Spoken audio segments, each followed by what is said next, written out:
3 nights ago, my stepson stood up from the dinner table, pointed at me, and called me, fake family. The reason? He had just found out how much money was in his college fund, and how much I had saved for my 3 younger kids. According to him, the difference proved I never really cared about him. To explain how we got there, you need to understand our family. Most evenings in our house follow the same rhythm. My wife Diane, 40F, finishes dinner while the younger kids orbit the kitchen like noisy little satellites. Chloe, 9F, talks about school. Owen, 7M, interrupts with something louder. Mia, 4F, tries climbing whatever chair looks tallest that day. I, Mark, 42M, sit at the table watching everything. And then there's Ethan, 18 now, quiet, sitting at the far end of the table scrolling through his phone while the rest of the family exists around him. He's physically there, but not really with us. Ethan, how was work today? Diane asked gently. Fine, he said without looking up. What about the college paperwork? She tried again. Done. That's usually the extent of it. Chloe leaned over the table with a paper in her hands. Ethan, look what I made today, she said brightly. It was a drawing, uneven stick figures and a dog that looked like a potato with legs. Ethan glanced up for half a second. Cool, he muttered. Then he looked right back at his screen. Chloe's shoulders dropped just a little. She folded the paper in half and slid it closer to her plate. I noticed it, but I didn't say anything. Because over the years, Diane and I have learned that peace in this house depends on a delicate balance. Push Ethan too hard and he pulls away even further. I married Diane when Ethan was still young enough that I believed effort alone could build a relationship.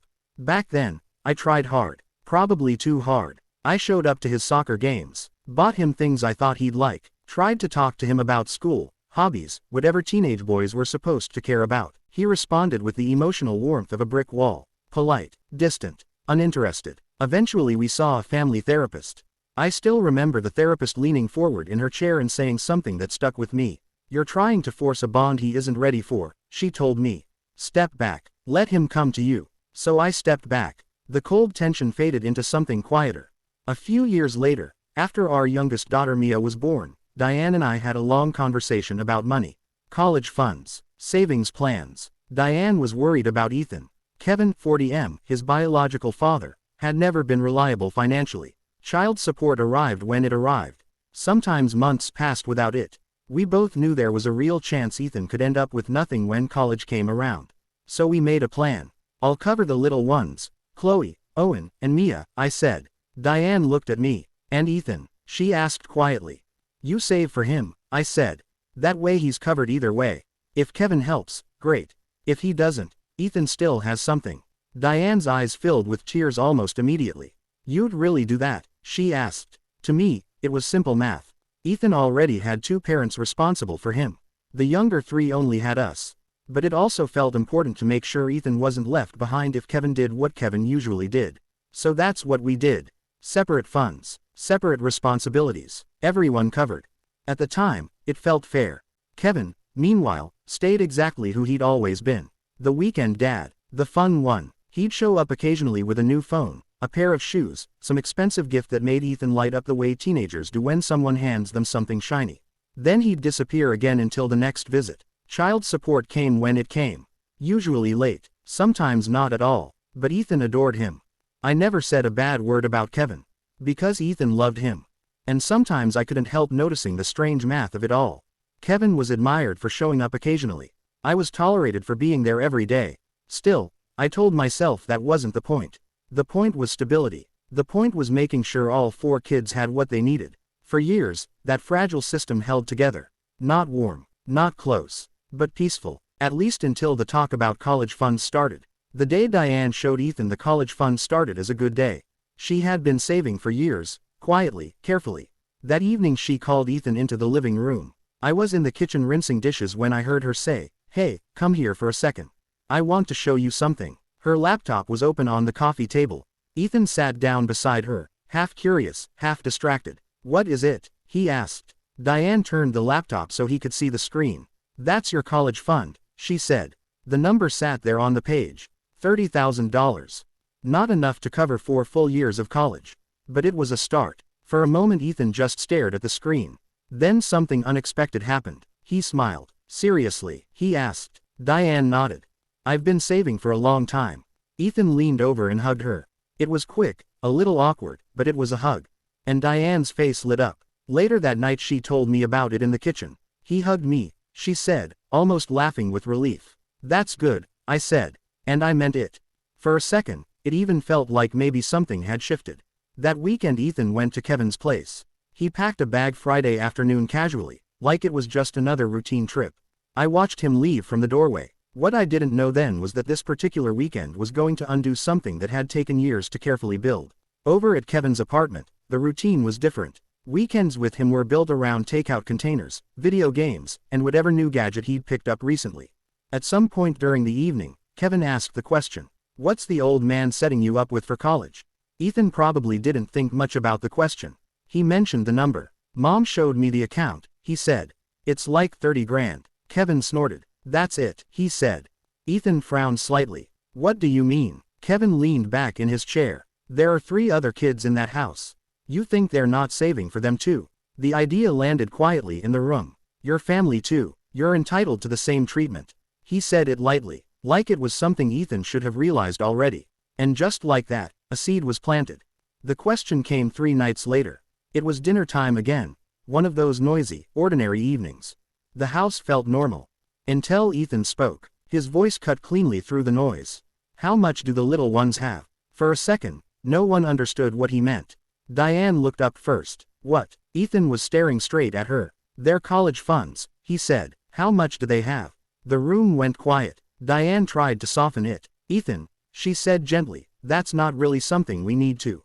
"How much?" he repeated. The tone had changed. The kids felt it instantly. Chloe stopped talking mid-sentence. Owen looked between us, confused. Diane hesitated. I could see the calculation happening in her head, the hope that maybe honesty would calm things down. Finally she answered, "Well, together it's about 80,000 right now." Ethan blinked. 80,000. Across 3 accounts, she said quickly.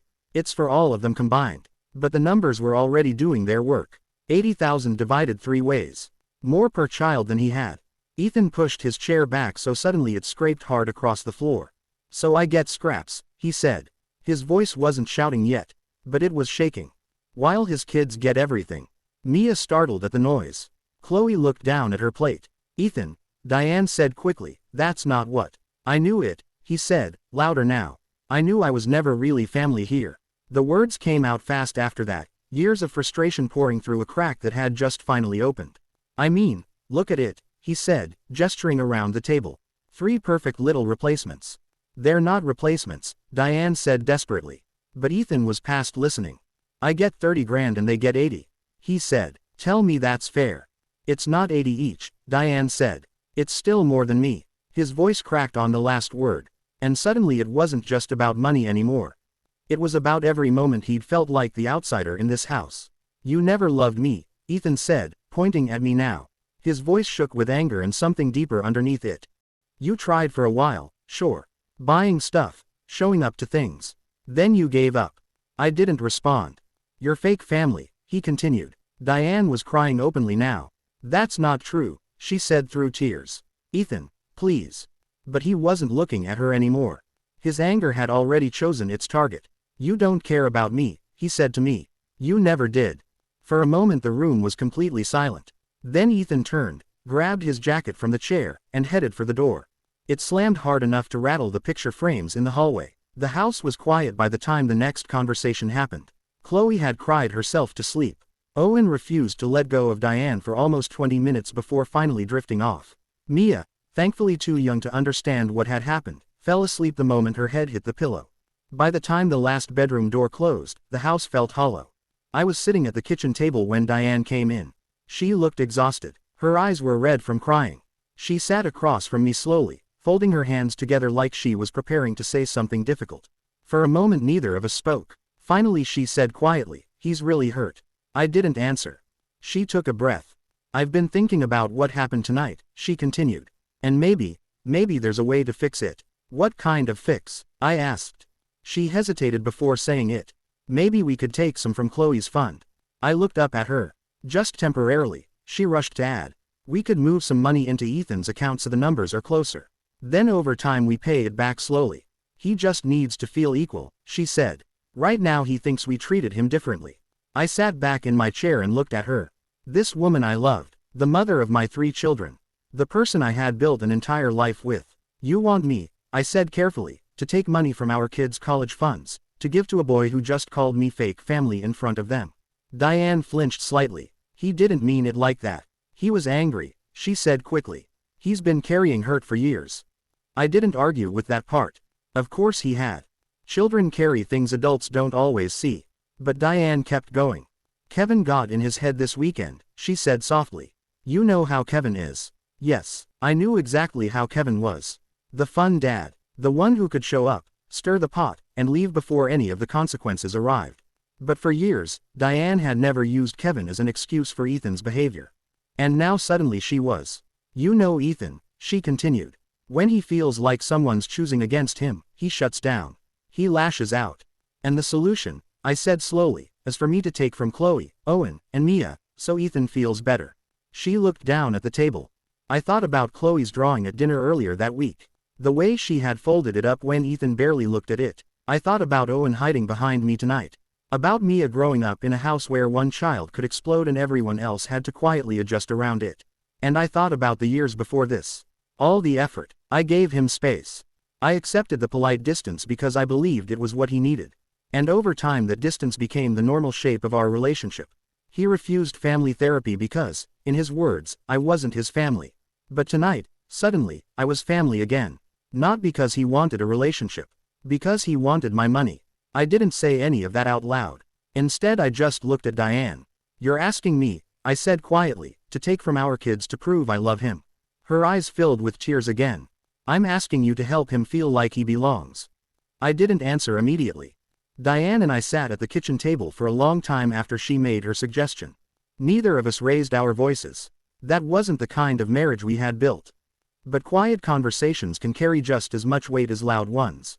Eventually I gave her my answer. No, I said calmly. She looked up at me, searching my face for hesitation. But there wasn't any. The plan stands, I continued. Ethan has what you saved for him. The other kids have what I saved for them. That was the agreement from the beginning. Diane's eyes filled again, but she didn't interrupt. That's fair, I said. It's always been fair. I took a breath before finishing the thought. If that makes me the villain in his story, then so be it. The words sounded harsher than I felt inside. I didn't want to be Ethan's enemy. The next conversation had to be with Ethan. I found him in his room. The door was half closed. His lights were on, but the room was quiet.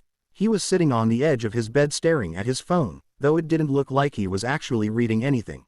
I knocked once on the doorframe. He didn't look up. What? He said flatly. I stepped inside but stayed near the doorway. For years, every serious conversation between us had been tense. This time it felt different. I wasn't angry. And I wasn't trying to fix anything. Ethan, I said, we need to talk. He still didn't look at me. If this is about dinner, it is. That made him glance up. I didn't raise my voice. I've never claimed to be your father, I said. That sentence surprised him. I could see it in his expression. But I've been here, I continued. Every day. I spoke slowly, choosing my words carefully.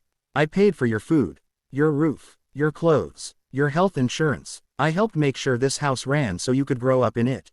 He didn't respond. I never asked for thanks, I said. And I'm not asking now. The silence stretched between us. But I won't let you call me fake family, I continued, while demanding what I built for my children. He shifted slightly on the bed. You're 18 now, I said. You're a man. What you do with that is up to you. I turned and left the room. Behind me, Ethan said nothing. Months passed after that conversation. Ethan went to college. His tuition came from the money Diane had saved, a couple of student loans, and a part-time job he picked up during the semester. Kevin helped occasionally. Not much, but enough to claim he was involved. When Ethan came home for holidays, the atmosphere settled back into something familiar. Polite and distant. Except now it was a little colder. He spoke to me when necessary. I answered the same way. No fights. No big conversations.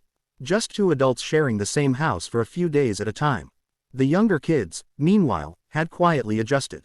Without the constant tension around Ethan, Chloe and Owen seemed bolder somehow. They laughed louder. They argued over toys again. Mia ran through the house like it was her personal racetrack. One afternoon Chloe came into the kitchen holding a piece of paper. Look what I made, she said.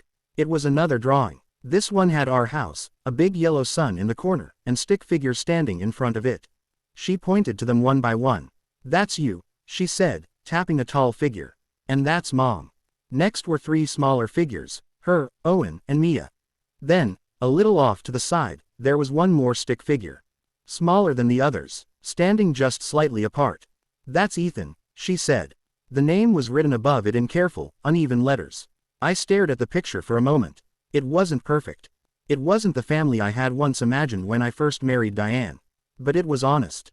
I took the drawing and stuck it to the fridge with a magnet. Chloe smiled and ran off to play. I stood there for a moment looking at it. 5 figures together. One a little distant. The boundary had held. And sometimes, that has to be enough.